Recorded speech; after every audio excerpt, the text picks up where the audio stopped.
हरे कृष्णा। प्रभु जी, आप सभी प्रभु लोगों का बहुत बहुत स्वागत है आज की वीडियो में।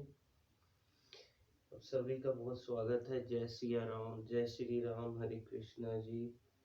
तो जैसे कि मेरी वीडियो का टाइटल कह रहा है, आज मैं ये श्री रामचरितमानस कलयुग का वर्णन ये शेयर करूँगा, जिसमें मैंने जैसे टाइटल में मेंशन किया है काकभुशुंडी जी महाराज, गरुड़ जी महाराज, भगवान शिव के दर्शन। और धैर्य रखिएगा, लॉन्ग ड्यूरेशन हो सकती है वीडियो की, but I am sure definitely and surprisingly definitely hopefully surely you would like this video. And as you go on, जितना हम आगे बढ़ते जाएंगे आप उतना सुनते जाएंगे। I am surely definitely sure that, hopefully sure that आनंद ज्ञान भक्ति बढ़ता जाएगा, आनंद आता जाएगा। जैसे कि मैं पढ़ता हूँ मुझको आता है, तो आपको सुनते सुनते भी होपफुली उसी तरह आएगा। तो जल्दी शुरू करते हैं। अभी आरती करूंगा उससे पहले एक छोटी सी वाकया महापंडित रावण के बारे में बताना चाहूंगा। एक रावण का दूसरा पक्ष भी है जिसे हम लेकर नहीं चलते, हमको वो भी पक्ष पता होने चाहिए। जैसे कि ग्रंथों में और गुरु ग्रंथ साहब में भी वर्णन आता है। देखिए, जैसे पिछला जमाना था वो हमेशा बेटर होता है, आने वाली जनरेशन जो है बिगड़ती जाती है। आप जैसे अब भी देख रहे हैं कलयुग में, स्पेशली इस जो युग में, तो आप देखेंगे पहले जो लड्डू भी इतने बड़े बड़े होते थे, इतने बड़े बड़े, और वो जो है मतलब कि 5-6 गुना वो अगर खा लेते थे देसी घी के तो वो पचा भी लेते थे, क्योंकि गांव के लोग इतना इतना चलते थे दूर तक, 7-7 8-8 घंटा कितने मीलों चलना जाना आना।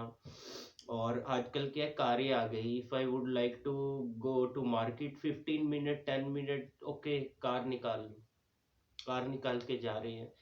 और अब मैदा भी नहीं रहा। अब जैसे बताया जाता है, सलाह दी जाती है गुरु लोगों द्वारा या शास्त्रों द्वारा कि अपना उगाओ अपना खाओ, तो वो भी आजकल ज़्यादातर शहरों में लोग नहीं कर रहे हैं। यूरिया वाला खाना कोई भरोसा नहीं, और लोगों का मैदा भी नहीं रहा, छोटे छोटे 5-6 लड्डू तक नहीं खा सकते। और पहले इतने इतने बड़े खा जाते थे, देखिए इतने इतने बड़े। और और वो भी ऐसे भी 2 4 5 6 भी खा जाते थे, और तब हमारा मैदा नहीं रहा इतना। और हमारी जो फूड भी गलत आ रहा है। तो हमको अपना उगाना और अपना खाना चाहिए, कोशिश तो यही करनी चाहिए। और सबसे ज़्यादा भी अगर नहीं कर सकते कि हम कम से कम भगवान को भोग लगा के जरूर खाना चाहिए, जिससे कि आपकी कॉन्शियसनेस यानी कि चेतना प्योर रहे। क्योंकि ये सब चेतना का खेल है, जितनी मेरी चेतना सुधरेगी उतना मैं चीज़ों को अच्छे से समझूंगा जानूंगा। एनी हाउ, उससे भी पिछले जमानों में जाए तो क्या कहना, जबकि मंत्र से बाण प्रकट, न्यूक्लियर वेपन का कोई आवश्यकता नहीं था। तो जब हम रावण और राम के जमाने में जाते हैं, जो कि था त्रेता युग, द्वापर में श्री कृष्ण आए, तो फिर त्रेता में जाते हैं। तो देखेंगे कि लोग भी कैसे कैसे, भाई छोड़िए पत्नी छोड़िए, माता छोड़िए पिता छोड़िए, शत्रु भी कैसे। इस कहानी का तो भाई विलन ही इतना खूबसूरत है। कौन सी? रामचरितमानस का, ये रामलीला का। कौन? रावण। रावण कौन है? उत्तम कुल पुलस्त्य मुनि नाती, पुलस्त का नाती, भगवान शंकर का अनन्य भक्त। दशग्रीव, 10 सिरों वाला। असल में उसके 10 सिर नहीं थे।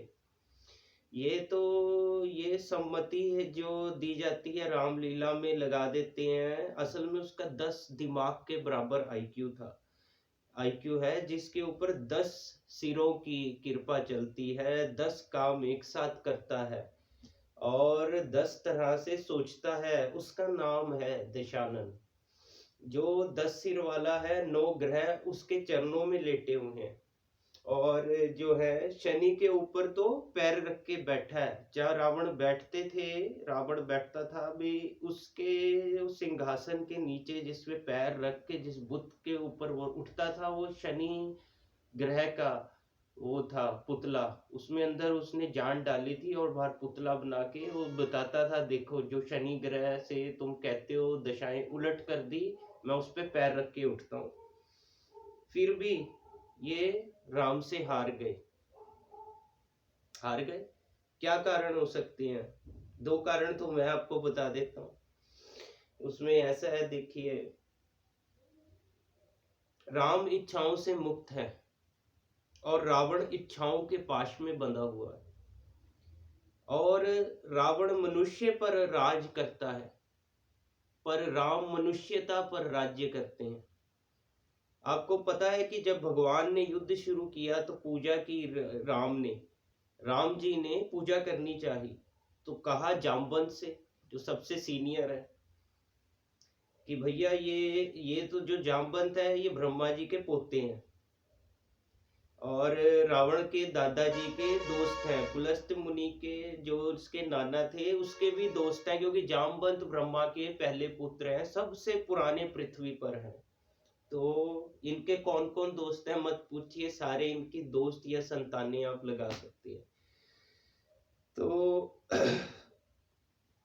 उन्होंने कहा कि सबसे पहले पूजा करना चाहता हूँ। जामवंत ने कहा करिए महाराज, श्री राम भगवान को कहा करिए महाराज। तो बोले मेरे आराध्य तो राम जी बोले मेरे आराध्य तो शंकर है, शंकर राम की पूजा करते हैं और राम शंकर की पूजा करते हैं। इस कहानी से बड़ा समन्वय है, किसी का नहीं हो सकता। जामवंत ने कहा पूजा कर लीजिए महाराज।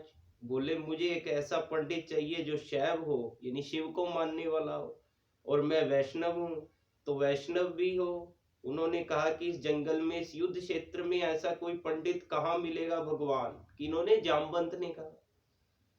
तो उन्होंने कहा पूजा कैसे होगी? फिर तो जामवंत ने कहा बड़े मेरे ध्यान है, पर वह आपका पुरोहित बनेगा। मेरे एक ध्यान में तो है, पर मैं देखता सोचता हूँ कि वो आपका पुरोहित बन सकता है कि नहीं। तो वो बोले कि नहीं, बताओ कौन है? पुलस्त्य मुनि का नाती महारथी रावण, वह शिव का भक्त है और वैष्णव भी है, उससे करा लीजिए। सोचिए, जिसको हराने जा रहे हो उससे पूजा। राम ने जामवंत से कहा कि महाराज पूछ के तो आइए, अगर महापंडित रावण आज्ञा दे दें इस यज्ञ के लिए तो मैं कर लूं रावण को। पता चला कि जामवंत बुलाने आए हैं। रावण ने अपने सैनिकों से कहा कि जैसे ही दादा जामवंत आए कोई उनसे प्रश्न ना करें, उन्हें बस महल का मार्ग दिखा दें। हाथ जोड़कर सब चरण छुए, जामवंत पहुंचे। रावण किले के द्वार पर चरण छूने आया, कहा कि पितामह मैं आपको प्रणाम करता हूँ, मैं धन्य हुआ कि आप पधारे। जामवंत ने कहा कि मैं बहुत प्रसन्न हूँ।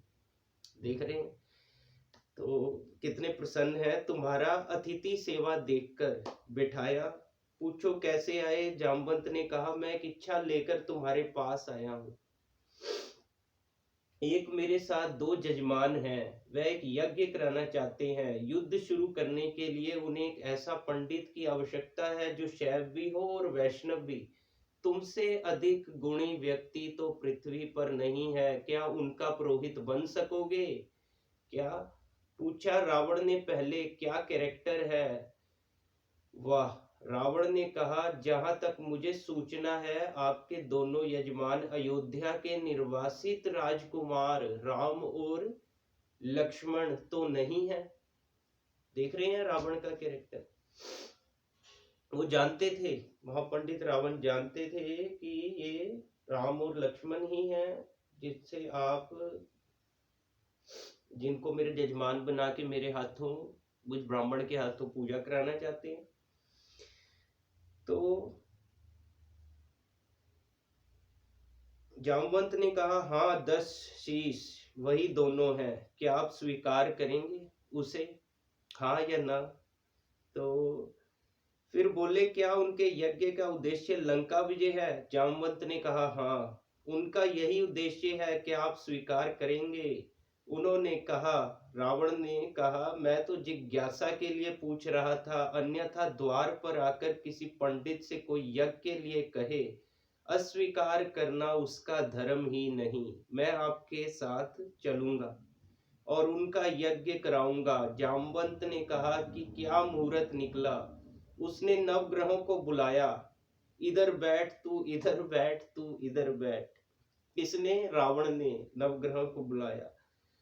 तो अपने ही हाथ में था। तो मिनिस्टर ऑफ स्टेट, तो फुल कैबिनेट, बता कितने बजे बोले। क्योंकि ये तो मिनिस्टर ऑफ स्टेट है, फुल कैबिनेट है इसके पास, तो सब ग्रह हैं। तो बोले कि कितने बजे का टाइम है। तो बोले 5:30 बजे ब्रह्म मुहूर्त में, जिसमें हम पैदा हुए। तो उसने कहा ठीक है, 5:30 का मुहूर्त निकला है। तो रावण बोला मैं 5 बजे आ जाऊंगा। जामवंत ने कहा आचार्य, आचार्य हो गए तो रावण आचार्य, पूजा के लिए क्या व्यवस्था करनी है। अब तो आचार्य हो गए हैं रावण, अब तो पूजा करने लगे हैं राम और लक्ष्मण के लिए, यजमान बना लिए, उनको लंका को जिताना चाहते हैं। तो अगर यजमान के पास पूजन सामग्री ना हो तो पंडित का धर्म बनता है कि वह पूजन सामग्री लेकर आए। कौन कह रहे हैं? रावण जामवंत को। तो मैं लेके आऊंगा। उसने अपने पुत्र मेघनाथ को जगाया, इंद्रजीत को कहा बेटा शोक वाटिका जाओ, शोक वाटिका जाओ और सीता से कहो मैं उससे मिलना चाहता हूँ, एक विशेष प्रयोजन है। थोड़ी देर बाद खुद पहुंचा और कहा सीते, तुम्हारा पति राम लंका विजय का यज्ञ कर रहा है, उसके पास पुरोहित नहीं है, कल सुबह मैं उसका पुरोहित बनूंगा। लेकिन एक विवाहित व्यक्ति की पूजा अधूरी है अगर उसकी पत्नी उसके पार्श्व में ना बैठे, क्योंकि तुम उसकी पत्नी हो। तो सुबह ये इंद्रजीत रथ लेकर आएगा। तुम स्नान करके नया वस्त्र पहनकर इस रथ में बैठ जाना, क्योंकि मेरे यजमान की पूजा पूर्ण होनी चाहिए, मैं अपूर्ण पूजा का पुरोहित नहीं हूँ। और कहा कि तुम्हारी लंका से मुक्ति केवल पूजा तक की है, पूजा होते ही उठना और इसी रथ में वापस बैठकर अशोक वाटिका में आ जाना। क्या तो सीता, क्या राम और क्या रावण पिछले से पिछले जमानों में, त्रेता युग में देखिए क्या थे ये जमाने, क्या था ये राम कैरेक्टर और ये जो रावण और ये लक्ष्मण कैसे हैं देख लीजिए। असल में देखिए हमारे अंदर युद्ध करने की इच्छा होती है तो वो भगवान से आई है। अगर भगवान को भी युद्ध करना हो, आप जैसे या मेरे जैसे कुछ छोटे मोटे या किसी और से, आम आदमी से थोड़ा ना करेंगे। वो भी अपने अंशों को ही प्रकट करते हैं। जैसे कि श्री विष्णु भगवान के जय विजय थे ना पार्षद, तो उनको श्राप देकर उनसे ये हाथों लीला कराई। लीला क्यों करती हैं भगवान? ताकि हमको शिक्षा दे सके। और फिर उनको बोले जय विजय को कि ठीक है बेटा, अगर 7 जन्मों तक तुम बनने को तैयार हो सुर देवता, तो मैं तुम्हें तार दूंगा। अगर तो असुर बनोगे तो जल्दी तार दूंगा 3 जन्मों में। भगवान ने ये लीला कराई ताकि आने वाले समाज की सृष्टि अच्छे से हो, पालन हो, हमको शिक्षा इस माध्यम से मिल सके। भगवान लीला करते हैं। तो इस तरह जो फिर जय विजय पहले युग में क्या बने, पहले जब उनके जन्म में हिरण्यकशिप और हिरण्यकशिपु, जिनका कि नरसिंह और वराह अवतार ने, वराह भगवान जो अवतार लिए, विष्णु भगवान वराह अवतार, उन्होंने उनका संहार करके उद्धार किया। फिर दूसरे जन्म में ये रावण और मेघनाथ बने, श्री राम ने इनका उद्धार किया। फिर तीसरे जन्म में ये शिशुपाल और दंतवक्र बने और फिर श्री कृष्ण ने इनका उद्धार किया और इस माध्यम से ये वैकुंठ फिर वापस चले गए और जय विजय भगवान विष्णु के सिक्योरिटी गार्ड द्वारपाल अपनी जगह पे जाकर स्थित हो गए। वो हालांकि आगे बताता हूँ मैं कहाँ पर था, जहाँ रावण का बता रहा था ना। तो रावण सीता को बोले, जो कि असल सीता नहीं थी, छाया थी सीता माता की, उसको बोले कि केवल पूजा तक ही, मैं जो अपूर्ण पूजा का पुरोहित नहीं हूँ, तुम्हारी लंका से मुक्ति केवल पूजा तक ही है, पूजा होते ही उठना और इसी रथ में वापस बैठकर अशोक वाटिका में आ जाना। क्या तो सीता, क्या राम, क्या रावण है जी, क्या कहानी है। सो ये यही हुआ शिवलिंग स्थापना। हुई बालुका की मृत्यु से एक विग्रह बनाया राम ने अपने उसवी हाथों से। राम अजान बाहु है, घुटने तक हाथ आते। तो ये ही जो जगह है जहाँ पर वो है, उन्होंने रामेश्वर बनाया था ना बालुका से, मिट्टी से। और कहा कि मेरे इष्ट शिव हैं, और शिव बताते हैं कि मेरे इष्ट राम हैं। तो उन्होंने उसका रामेश्वर नाम रखा। तो भगवान जब चैतन्य महाप्रभु भी आए, राम भी आए, घुटनों से पार इनके हाथ जाते हैं, हाथ भी इतने लंबे लंबे और पैर भी इनके बहुत लंबे लंबे। तो जिनके हाथ लंबे हो उस उसवी कहते हैं, अजान बाहु कहते हैं, उसवी हाथों मतलब लंबे हाथ, बड़े हाथ घुटनों के पार जो जाते हैं। तो ऐसे जो जिनके घुटनों के पार जाते हैं उन्हें अजान बाहु कहते हैं। तो ये पुरुषोत्तम का लक्षण होता है। महाराणा कुंभा वह भी अजान बाहु थे। कुंभल के किले में जाइए, 3 फीट का शिवलिंग है। नीचे बैठ के अपने ही हाथ से लोटे से रुद्र अभिषेक करते थे। कौन? महाराणा कुंभा। बिना उठे वह भी सूर्यवंशी थे, अजान बाहु थे। उन्होंने अपने बड़े बड़े हाथों से शिवलिंग तैयार करा। धोती पहने हुए, तिलक लगाए हुए तेजस्वी रावण पहुंचा। अब ये रावण आ गया है, धोती पहने हुए, तिलक लगाए हुए तेजस्वी रावण पहुंचा। राम और लक्ष्मण ने आसन से खड़े होकर अपने पुरोहित को प्रणाम करा। तो राम क्या बोले? श्री राम बोले, आचार्य, मैं दशरथ का पुत्र राम अपने छोटे भाई लक्ष्मण के साथ आपको प्रणाम करता हूँ। दोनों ने पैर छुए रावण के और कहा कि आचार्य आसन ग्रहण करिए। आचार्य ने पूजन प्रारंभ किया। ओम गणपति, ओम गणपति, आगे जो भी मंत्र पढ़ते हैं उन्होंने पढ़े। अब ये कि पत्नी कहाँ से आए, आचार्य ने पूछा।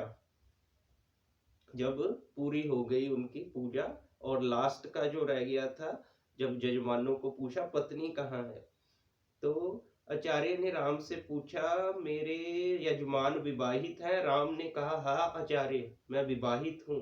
अपनी धर्म पत्नी से कहिए कि वह आपके पार्श्व में आकर बैठे। राम ने कहा, आचार्य, मेरी धर्म पत्नी मेरे साथ नहीं है। तो जामवंत ने कहा, आचार्य, पूजा कैसे होगी? बोले, पिता, मैंने आपसे कहा था कि किसी यजमान के पास अगर सामग्री किसी भी तरह की पूरी ना हो, कोई व्यवस्था पूरी ना हो, तो आचार्य का धर्म है कि वह पूरी व्यवस्था बना के लाए। बेटा, ये किसको बोले? पिता जामवंत को बोले, रावण बोले। और फिर बोले अपने बेटे को, इंद्रजीत को, कि यजमान की पत्नी को उनके पार्श्व में स्थापित करो। अपहरण गई हुई माँ हमारी जगत जननी भारतेश्वरार पार्श्व में बैठी, पूजन प्रारंभ हुआ, सारी अर्चना हुई। कौन माता जननी? सीता मैया बैठी। तो पूजन के बाद रावण ने कहा कि आप दोनों यजमान को आशीर्वाद देता हूँ कि आप दोनों जिस संकल्प के कारण ये पूजा कर रहे हैं, आज सारे देवता उपस्थित होकर आपके संकल्प को पूर्ण करें। मैं आशीर्वाद देता हूँ। हमारे गांव में गीत गाया जाता था, तो ये गांव में भी गीत गाए जाते हैं इसके। और कि बना पुरोहित रामचंद्र का वरद आया, जब चलने लगे तो राम ने पूछा। तो बोले, आचार्य दक्षिणा? तो आचार्य हंसे। कौन? रावण, जो कि आचार्य हैं, वो हंसे। बोले, त्रिलोक्य की संपदा आपके आचार्य के पास है, कुबेर का रथ आपके आचार्य के पास है, ऐसे में मेरा वनवासी मुझे क्या दक्षिणा देगा? मेरा यजमान तो राम ने कहा कि मैं रघुवंशी हूँ, दक्षिणा के बिना पूजा कराना मेरे लिए निष्फल हो जाएगा, आप दक्षिणा तो मांगिए। तो रावण ने कहा कि मैं आपसे समय पर दक्षिणा मांग लूंगा। राम ने कहा, उस समय मैं देने योग्य बचा या ना बचा, आचार्य बता तो दीजिए कि दक्षिणा क्या है। आचार्य ने दक्षिणा मांगी। उस पर रावण को भी राम की तरफ से प्रेम भेजा जा सकता है। आचार्य ने कहा, मेरी दक्षिणा यही है कि आचार्य का जब अंतिम समय आए तो दोनों यजमान मेरे सामने उपस्थित रहे। कौन? एक राम और एक लक्ष्मण। एक अंतर समझ लेना, राम और रावण में आप ढूंढना, आपके अंदर रावण है कि राम। राम के पास जो है वह पर्याप्त है, और रावण को जो प्राप्त है वह पर्याप्त नहीं है।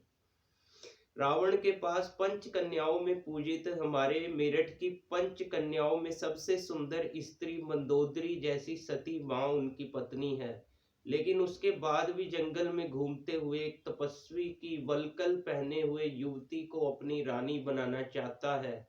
लेकिन युद्ध के आखिरी दिन जब रावण पड़ा हुआ है नीचे, उसका सब पड़ा हुआ है, तो मंदोदरी ने विलाप करने के बाद पूछा, वह कहाँ गया जिसने इसे मारा? लोगों ने कहा, वह बैठा समुद्र के किनारे। शाम ढल रही है, सूरज डूबने वाला है, और रघुवंशी राम उदास एक पत्थर पर बैठे हुए हैं कि इतना रक्तपात क्यों हुआ? दुखी है राम लाशों को देखकर। मंदोदरी गई, कमांडो खड़े हुए हैं को रोकने के लिए, लेकिन देखा कि माता मंदोदरी आ रही हैं, तो पुलिस वाले यानी कि सैनिक वानर हट गए। पीछे से पहुंची चिंताग्रस्त राम ने अचानक स्त्री की छाया देखी जो पैर के पास आ रही है। राम सचेत होकर उठे और पलट कर कहा कि देवी, मैं आपको प्रणाम करता हूँ। इस निर्जन रण क्षेत्र में आप कौन हैं? मंदोदरी ने कहा, हे राम, मैं रावण की दुर्भाग्यशाली पत्नी मंदोदरी हूँ। राम ने कहा, माँ, मैं आपसे क्षमा चाहता हूँ। आपका पति बड़ा तेजस्वी था, महाज्ञानी था, उच्च कुल में पैदा हुआ था, ब्रह्मा का वंशज था, लेकिन उसने अनीति की थी, इसीलिए मुझे उसको मारना पड़ा। मैं आपके शोक के लिए क्षमा चाहता हूँ। मंदोदरी ने कहा, मैं इसलिए नहीं आई, मैं तुम्हें कोसूं। राम ने पूछा, फिर किस लिए आई माँ? मंदोदरी ने कहा, मैं देखने आई थी कि जिसने पूरी दुनिया पराजित कर दी, जिसने पूरी दुनिया पराजित कर दी, जिसने तेरे पूर्वज मानता तक को लंका में आकर चुनौती दे दी, जो कुबेर को कॉलर से पकड़ के नीचे ले आया, उस महापराक्रमी को हराया, जिसने ऐसा उसमें क्या है जो मेरे पति में नहीं था? तो राम ने पूछा कि माँ, आपको पता चला क्या है? बोले, हाँ, पता चला, आने से पहले ही पता चल गया। राम ने पूछा, क्या अंतर है?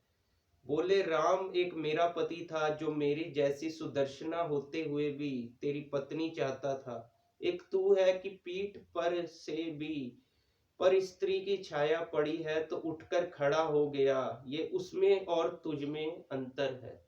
सियावर रामचंद्र भगवान की जय। जय श्री राम।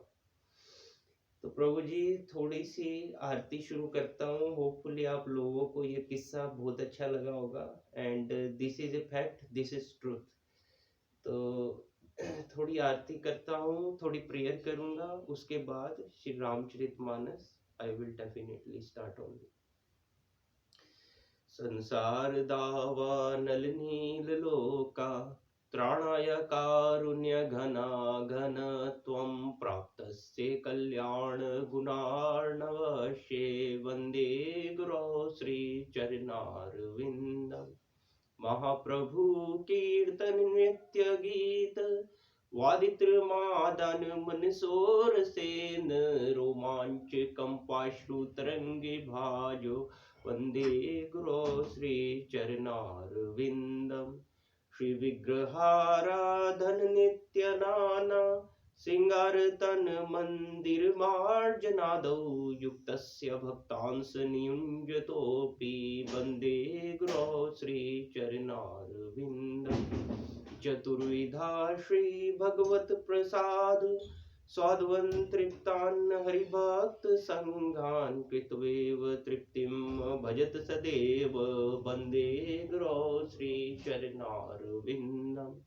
श्री राधिका माधवेयौरपार, माधुर्य लीला गुण रूप नाम्नां, प्रदीक्षण स्वादन लोलुपस्य, वन्दे गुरो श्री चरणारविन्दम्।